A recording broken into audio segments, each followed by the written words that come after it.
मैंने कहा जय सिया राम, राम राम। अभी हुआ अस्सलाम वालेकुम।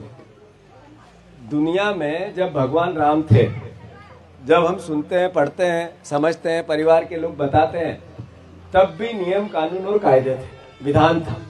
वो चाहे युद्ध का विधान हो, चाहे जीवन जीने का विधान हो, चाहे राज चलाने का विधान हो, चाहे पारिवारिक विधान हो, रामायण में मिलता है। फिर महाभारत काल आया तो महाभारत में भी युद्ध के भी नियम बने, उसका भी विधान बना।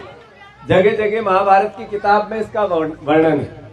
ये जो संसार है, ये प्रकृति है, फूल पौधे, जल जंगल जमीन, पेड़ पौधे, इनकी भी एक विधान है, प्रकृति का न्याय, उसका भी एक सिद्धांत है।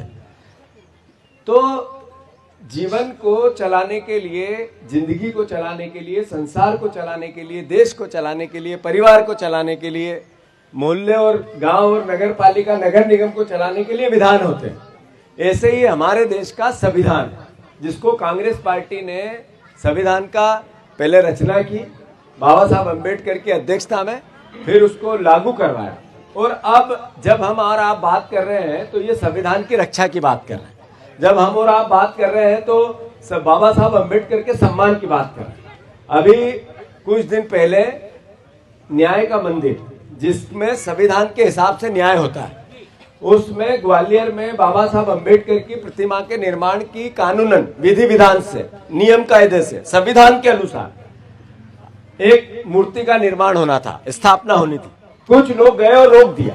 क्यों रोक दिया? उनके मन में इस भावना की कि बाबा साहब अम्बेडकर की मूर्ति यहाँ नहीं लगेगी। इसके पीछे कई तर्क कुतर्क किए गए। कांग्रेस पार्टी ने निर्णय लिया कि बाबा साहब अम्बेडकर की मूर्ति का निर्माण और उसकी स्थापना हर हालत में न्याय के मंदिर में